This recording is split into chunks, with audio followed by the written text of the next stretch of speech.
Nako, malaki ho ang problema nitong si Jinky Luistro dito sa isa na to. Tuloy ho ang pagsasampa ng kaso ng kampo nitong si Attorney Mans Carpio. Asawa ho nitong si Vice President Sara Duterte. Tayo ho'y naniniwala dito sa PH Update.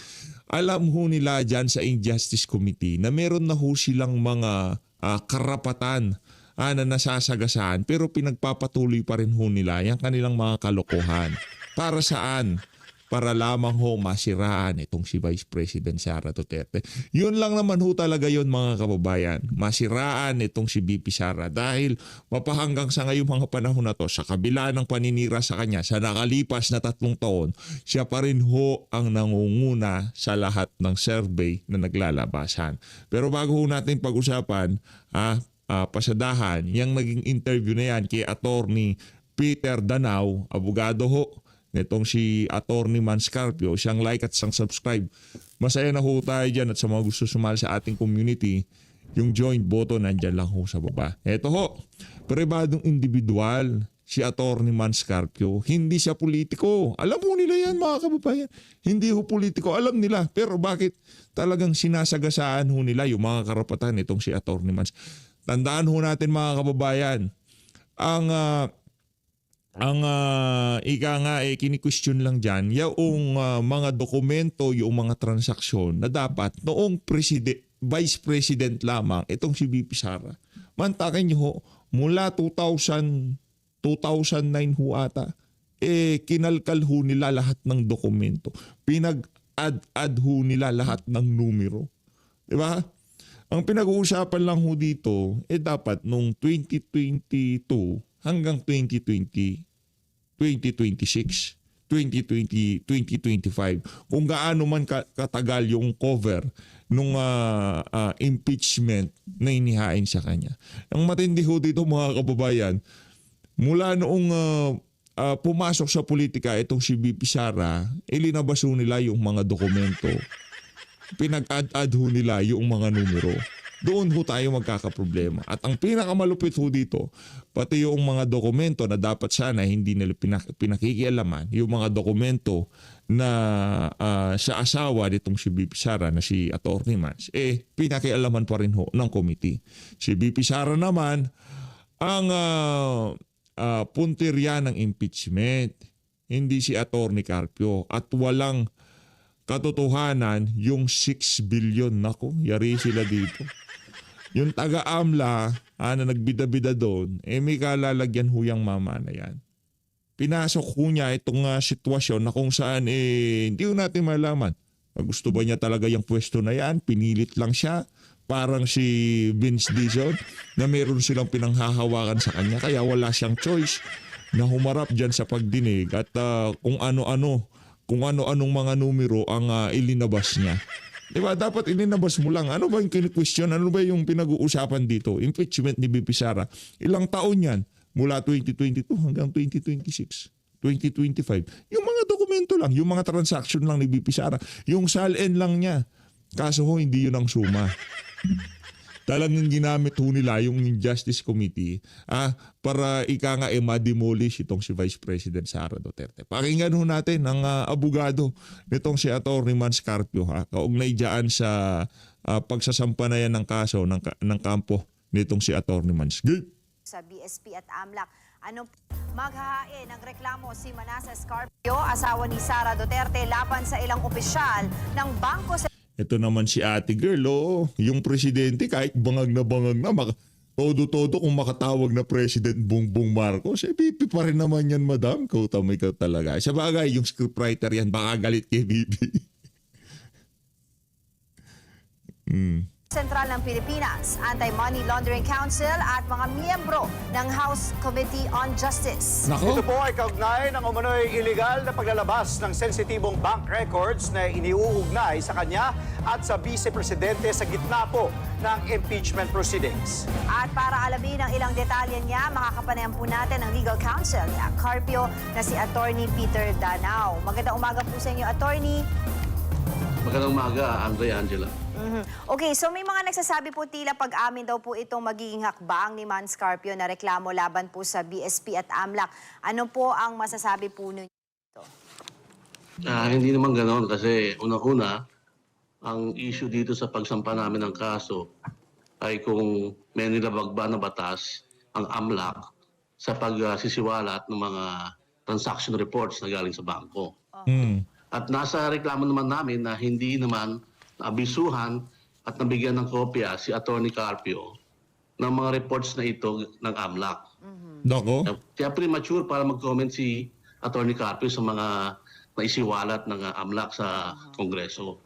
Bukod dito, pribadong individual naman si Attorney Carpio, hindi siya politiko. Yan. Haharapin at sasagutin niya ang mga tanong na yan sa tamang venue pagkatapos namin makakuha ng kopya ng mga reports na ito.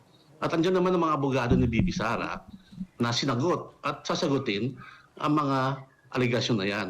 Dahil si VP Sara naman ang puntirya ng impeachment, hindi naman si Attorney Carpio. Pero sa huli, wala pong katotohanan na may 6 billion or 3 billion ba yun? Yung sinasabi ng AMLA si 6 Attorney billion, Carpio. 6 billion. Attorney, ano po yung tugon ninyo dun sa mga pahayag na may exemption sa impeachment proceedings yung bank secrecy laws? O doon nabanggit mo nga na hindi naman politiko si Attorney Man Scarpio. Pero ano pong reaction nyo doon? Nung sinabi nga may exemption dahil kailangan nga bulat-latin dito sa impeachment proceedings. Kung babasahin natin yung Section 8A, no? RA 9160, ito po yung batas ng AMLA. Okay?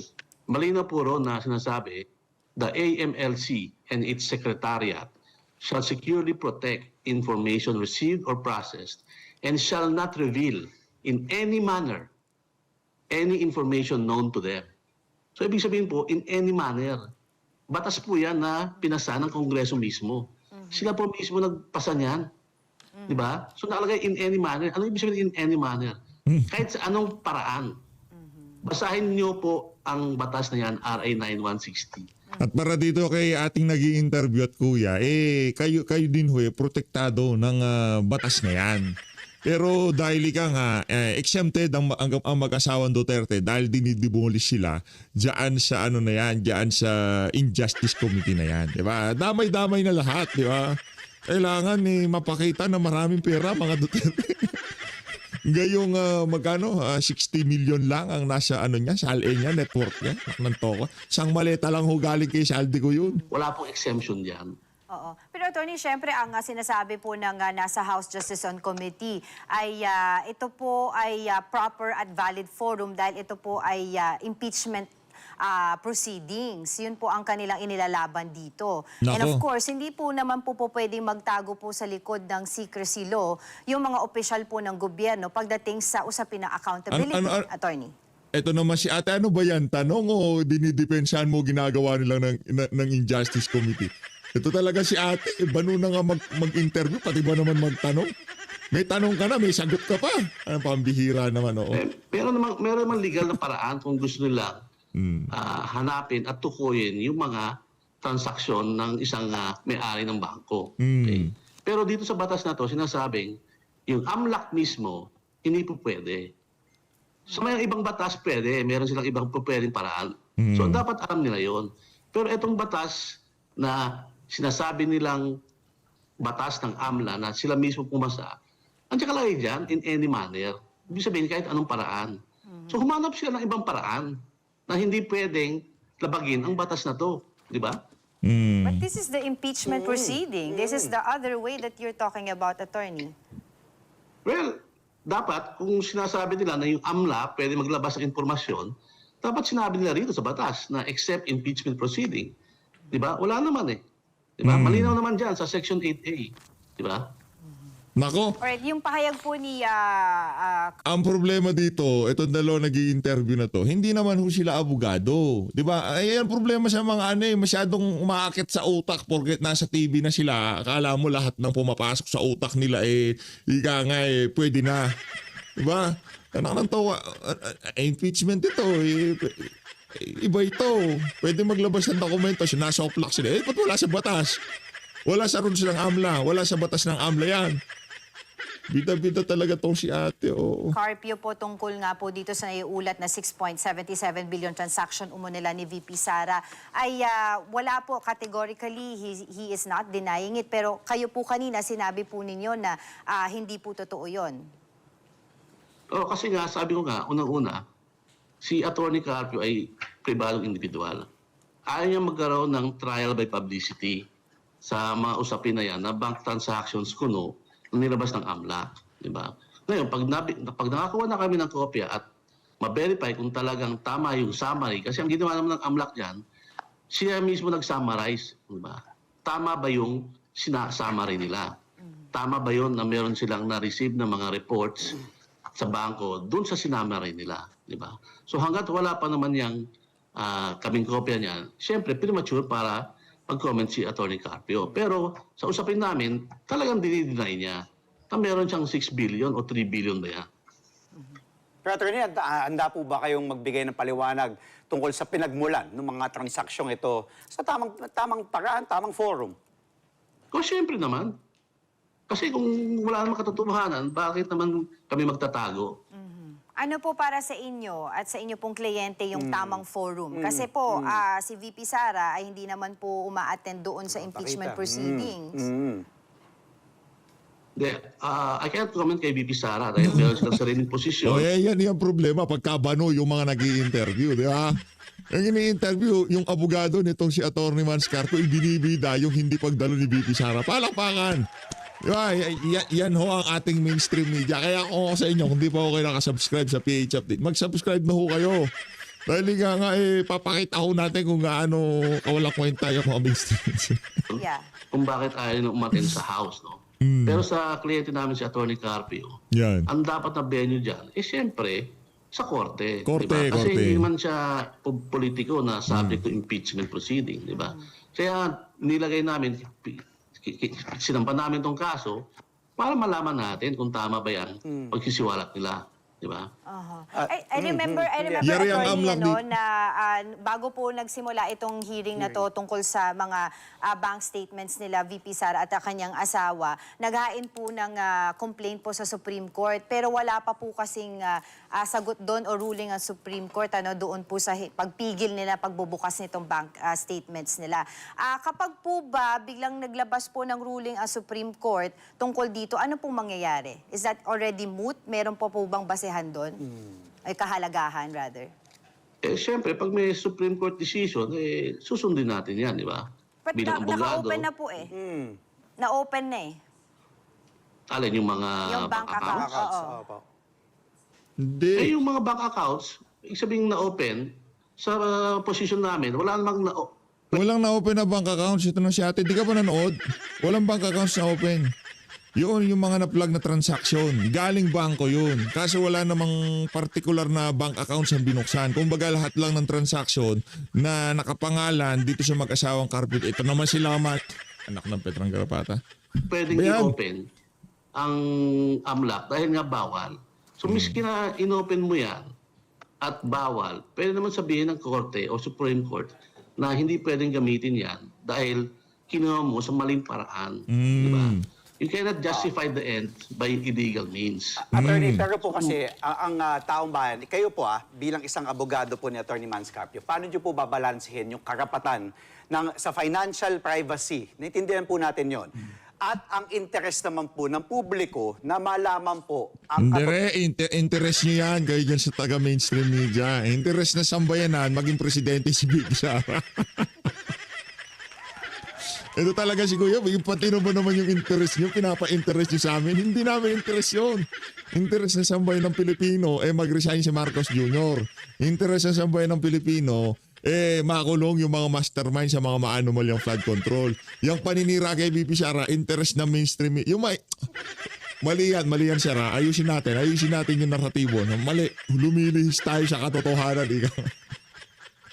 totohanan. Yun po yung sinasabi ng taong bayan at yung mga ibang representatives dito po sa House Committee on Justice na yun kailangan nga it's necessary to open and sabi nga, di ba, exempted dito because public servant si Vice President Sara Duterte.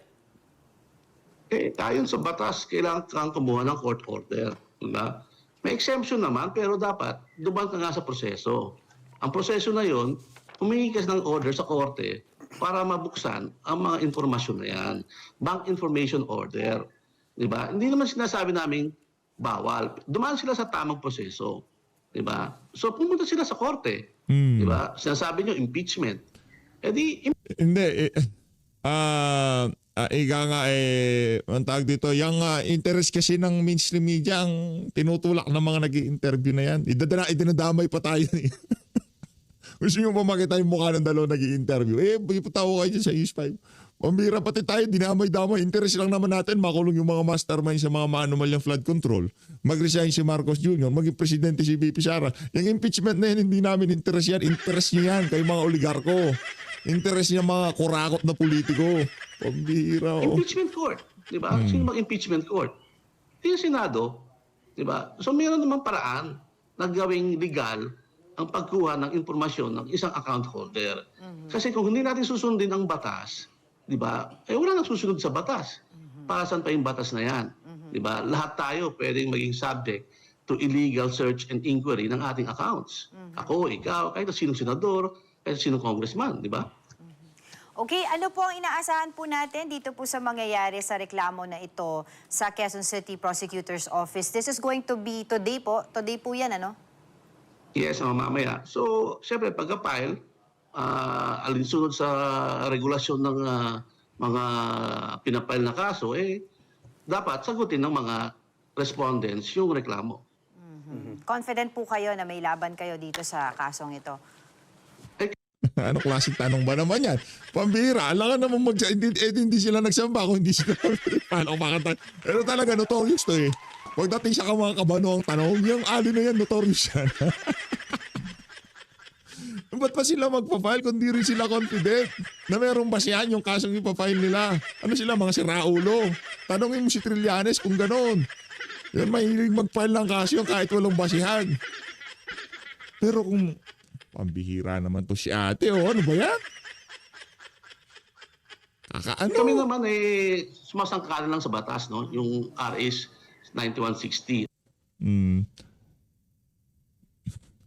Yung isang yung isang news anchor nakaganyan pa yung parang nag-iisip talaga yung tipong, paano kaya natin mabubutasan tong si Ato?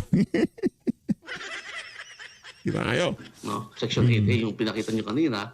Yun lang naman Kunyari, wala tayong internet.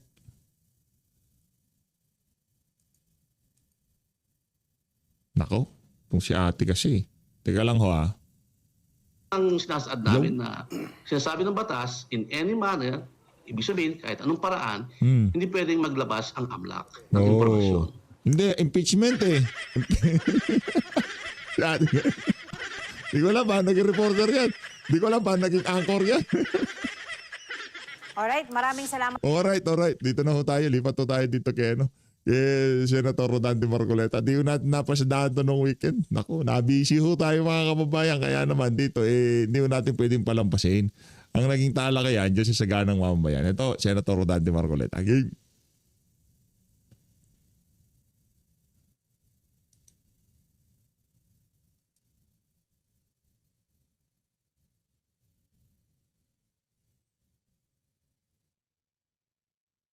Pulasan parang gusto niyong iwanan yung jacket. Wala ba, hindi ba dalawa yan?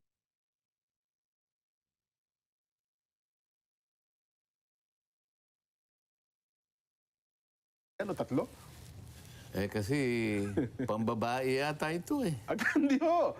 O panglalaki talaga. Panlalaki ho talaga yan. Oo. Meron akong isa dun sa sasakyan. Ang problema, masyadong makapal. Naiinitan ako. Ay, okay ho yan. Tsaka ang ganda ng stripe na red Kaya malungkot si Nelson. Napalibutan sa atin dalawang naka-jacket. Ako naman hindi nagja-jacket dahil may mataas na heat index ngayon, Sen. Oo nga pala. Nakita mo kung Bigla tuloy ako paano. po nagpaipa. 44 degrees Celsius, mga babayan. Magaling mag-justify talaga ito eh. Cotabato Ay, City. isip-isipin mo no. Parang tuloy tayo dalawa pa nagkamalisin eh. Mali kayo sinot. Political analyst yan eh. Opo. Huwag mo lalabanan yan. Kahit pa sa yung pagkaganda-ganda ng jacket natin pareho. Bababa tayo ng heat index. Index. Hindi, babalita lang natin, Sen, kasi baka nagtataka Oo sila nga kung pala. bakit napakainit eh. Cavite City, 42 degrees Celsius daw po tayo. Cotabato, 44 degrees Celsius. Dito sa pag-uusapan ngayon, Yo. Sen, ay yung di umano ay pagka-aresto kay Saldico. Naresto ba? Ang balita, noong mga nakakaraan ay sinabi na si Saldico ay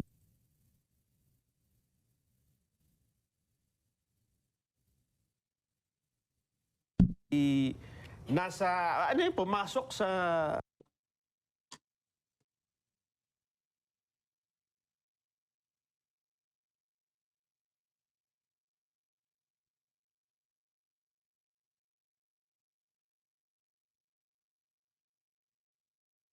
teritoryo ng Czech Galing Republic. Germany, pumunta ng Czech Republic.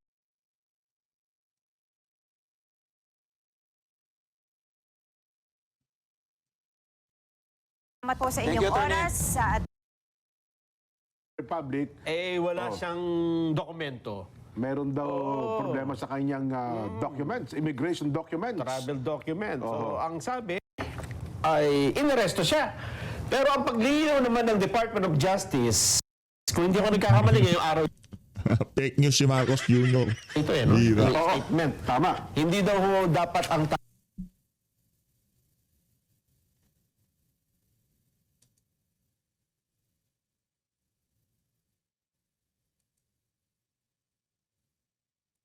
tawag ay aresto dahil technically ay hindi naman po pwedeng arestuhin ang si Saldico dahil wala siyang kaso dun sa Czech.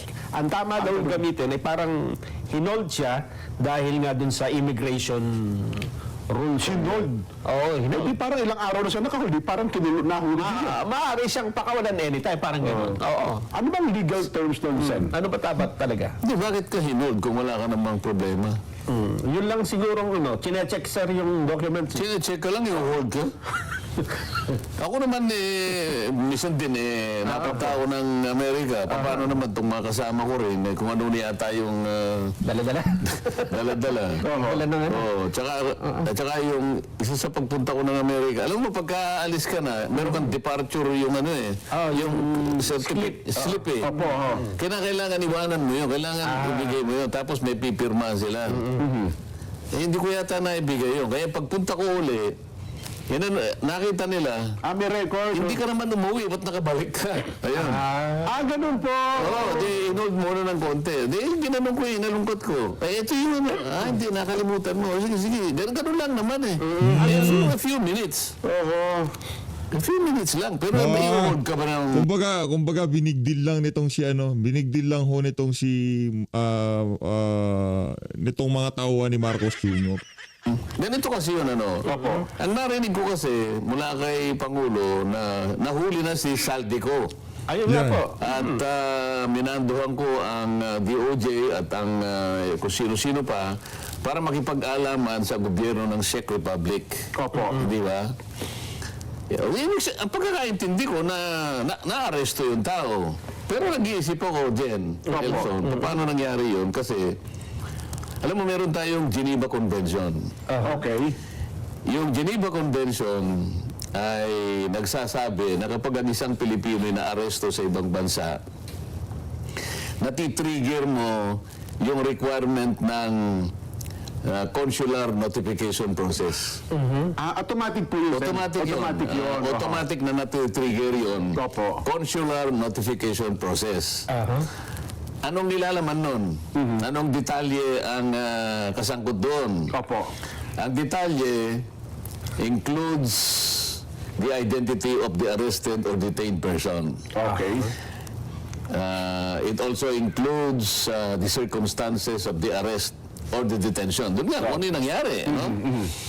And then, ini-specify doon kung sinong court or police station or detention facility that holds that person Opo. in that state. Okay. And the next steps that will be taken by that state in regard to this incident. Ngayon, Opo. yung detalye na yon, makukuha mo yon doon sa Czech Republic Embassy dito. Okay. Yung kanilang embahada din sa Pilipinas. Oo. Opo. Ngayon, ito yung pinag-iisipan ko eh. Bakit ka pupunta doon? Eh, meron naman silang embassy rito. Oo. Oo, Kasi pupunta yun po pala yung yun DOJ eh. Secretary natin. Kaya nga, ngayon, nag-iisip lang naman ako Kasi Opo. hindi ko ma-relate eh. Parang, teka muna, gagamit ka ba ng pera ng bayan? Ang layo yata, magkano mo mamasahe ron? So, Pangalawa, ibig ko sabihin, Sen, dito pa lang sa embahada ng Czech na nasa Pilipinas, pwede na natin makuha kung talagang yes, Jen. hinold siya doon sa Czech. At sa pagsabi mo na hinuli si Saldico, bla bla bla, Ayun. kailangan i-publish mo yung summary ng consular notification process. Meron yun eh. Sa mga tweet, hindi ka dapat pumunta doon. Baka ako sino lang ang nagbulong sa kanya eh. Para lang makapunta. Ito, hinuha ko lang Opo. Kasi, bakit ako pupunta doon kung makukuha ko naman dito? Oo nga po. Hindi tayo na yun. Sabi nga, bakit ka patatayo kung makukuha mo naman ang paupo? Nelson, sagutin mo yun. Ano lang yun naman eh. Logic ito. So, yung suspectsa ko natin dito sa PH update, ito mama, talagang gusto lang nitong si Frederick Bida, itong ating DOJ Secretary, na mamasyal dyan sa Europa. Kung magpunta dyan sa Czech Republic, di ba? Wala naman kasi, alam naman nila. Punta lang sila sa embassy pala, malalaman na nila kung meron nakadetain, na Saldico o kung ano pa man, di ba? Ito eh. Logic ito. At hindi nila sa business pwede, wala na yung notification. Kinontra, hindi. Yung notification process, yung automatic release ng notification process, ay pinagtibay ng International Court of Justice sa maraming kaso. Yung pala, Alam mo kung ano yung International Court of Justice? Ano po siya? Ito yung principal legal organ ng United Nations. Ayun. Ngayon, kung sino man yung bumulong kay Pangulong Marcos na hindi naman base doon sa consular notification process, Ayun. medyo problematic yun. May problema siya nagpadala ng Ngayon, informasyon. bakit ka pumunta doon? Samantalang ma-check mo dito kung talagang kung dito bumase. Kasi Opo. nagtataka ko, ba't hindi nyo pinablish yung summary? Ayun nga po. Kaya tama yung hinahanap din namin. Kasi wala Ngayon, kang picture. Wala ka na lahat. Ibig sabihin, hindi totoo. Oho. Marites yung nakuha ni President Marcos. Oho. Ngayon, yung Marites na yun, pumunta sa Europe. Alam mo kung anong panahon ngayon sa Europe? Ano ba? Napakaganda ng panahon. Ganun? Kung ikaw ay nanliligaw, Nelson, Ito kaya ito.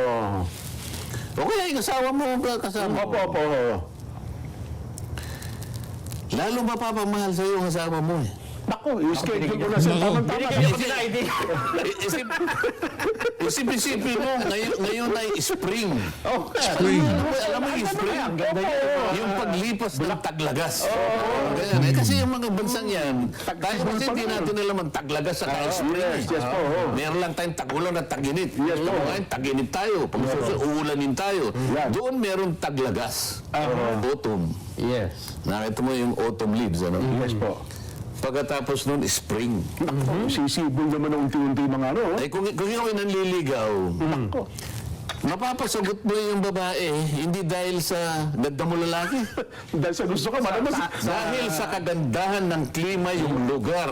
Romantic. Yun ang super romantic. Ngayon, bakit natin sinasabi? Ba't ka pumunta?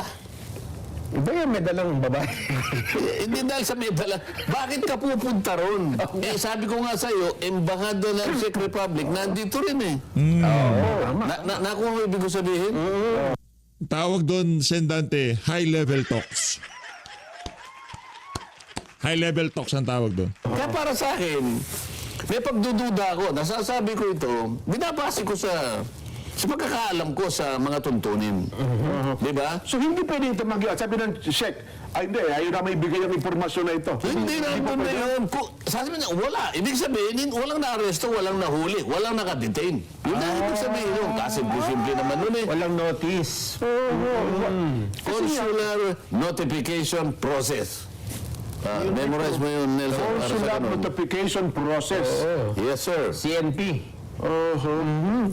Kasi po, hanggang ngayon, pati yung SEC government, yung kanilang justice, Meron yata nagsabi, wala naman daw nakakulong, wala naman daw nahuli. wala nga po eh. Nilinaw lang na hindi daw aresto dapat. Yun ang sinasabi ko eh. Ngayon, nagdi-debate na kayo doon sa mga naunang mga pahayag ninyo. Maring walang kasalanan si President Marcos dito. Kung sino man yung nagsuplong, kung sino man yung bumulong, na gusto niya sigurong pumunta sa Europe dahil na ang panahon na yun ay talagang nakabibighani. Akalain mo, Nelson, mapapasagot mo yung girlfriend mo hindi dahil sa ganda lalaki mo. Ganun ba? Dahil sa ganda ng pa. Dahil tama-tama, Sen. Mag-ano ako, anibersaryo ng kasal. Kaya ko sa Europe. Sige po. Pumunta sa Europe, Japan na lang, halimbawa. Kalilipas lang ng... Sakura. Yung Sakura? Ay, ganda Isip-isip mo, dadalhin mo doon eh.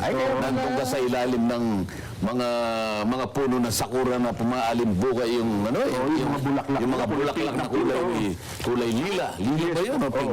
Parang ganun po, nagkakaroon ng kulay eh. Pero dahil sa ano, may in love yung babae. Sa lugar, sa panahon, sa klima, sa kanyang nararamdaman. Kayo lang dalawa, ikaw na pagtuunan ng pansin. Oo, kasi nandun ka. Sa inyo, sa gusto, nasagot ka eh. May visa pa doon? May visa pa. Meron eh. Madali na. Pero po na, tingnan mo na. Ali kong visa, sabi na kapag ali kong visa, sabi. Sino lang ba ang may pwedeng mag-inquire dun sa embassy tungkol dun sa sinasabi niyo na certification? Hindi ba siya pwedeng pumunta ron? May pumunta na po sa mismo ng check eh.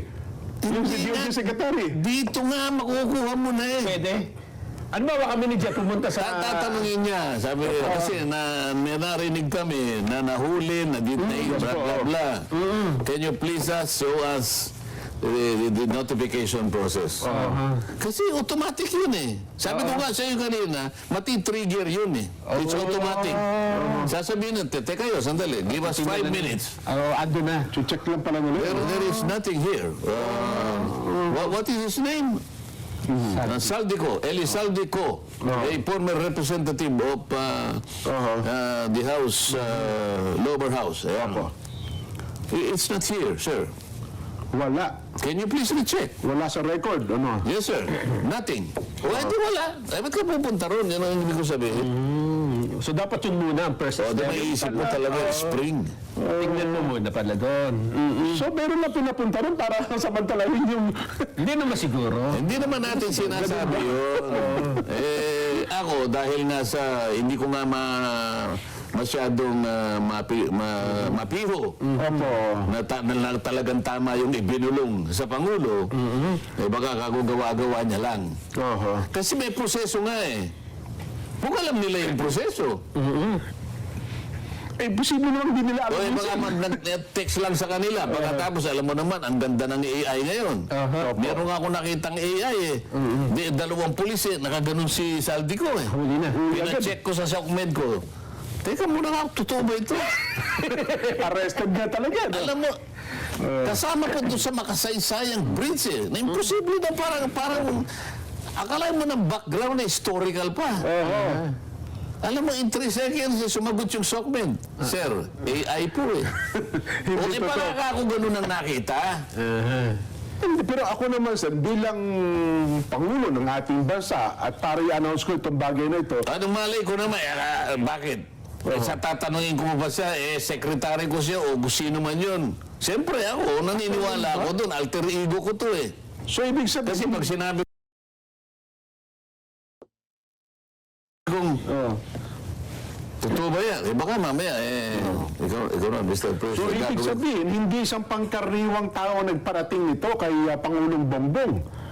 Hindi para pa- i-announce niya. Maaari rin hindi pang karaniwang AI. Di ba? Kasi Disgrasya. lalo na yung magagaling talaga. Opo. Eh, mapaghihinalaan mong totoo talaga eh. Eh, pero ako naman, Sen, kahit pa sabihin yung AI yan, pwede ko kasi ikaw, gaya nga, no? Hindi ko counter-check ko hindi kaagad. ko sinasabing AI. Opo. Ang sinasabi ko, baka yung mga ganun ang napagbasihan nila. Aha. Kasi ang sinasabi ko sa iyo, para lang matukoy mo na totoo ito, yung notification Eh, yun na process, po pinakamabuting kaparaan. Geneva Convention yun, lahat ng bansa napapasakop doon sa proseso na yun. Kung naiintindihan nila yung pinag-uusapan natin. At kung may ganun mga proseso, Sen, kahit padala ako ng EI, i-check mo nga doon. Kung ako, siyempre, ako, halimbawa, ako na, i-check mo nga kung may record agad. So, yun bago ang ko i-announce gagawin mo ito. kasi alam mo yun. Yes po. Ang problema, baka hindi mo alam yun.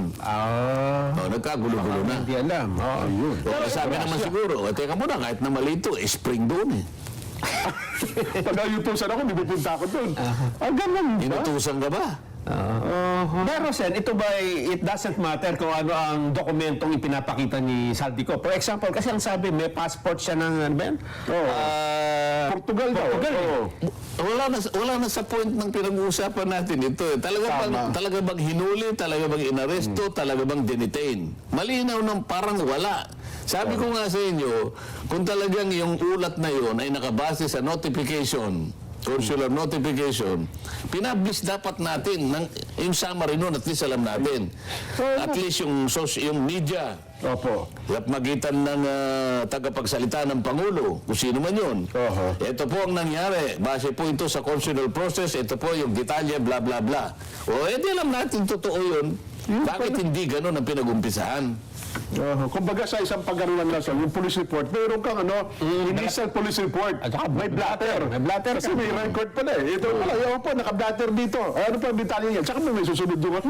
Sige, tapusin na natin yan. Ano pa ang pag-uusapan natin? Pero ito ka lang, sir, ihabol ko. Paano kung baka naman kasi nga ginamit sa passport ay Portugal? Hindi na, sir, kasi hindi nakarating na Pilipino din. Pilipino. Ang ginamit niya ang Baka dokumento. ginamit yung dokumento ay Portugal. O kaya ibang So, ang ino-notify ay yung Ayun, Portugal Embassy o kaya yung Philippines. Spain. Pwede ba yun? Kaya nga, kung ang hawak niyang passport ay Portugal, Halimbawa po. edi ang Portugal ang ninotify niya.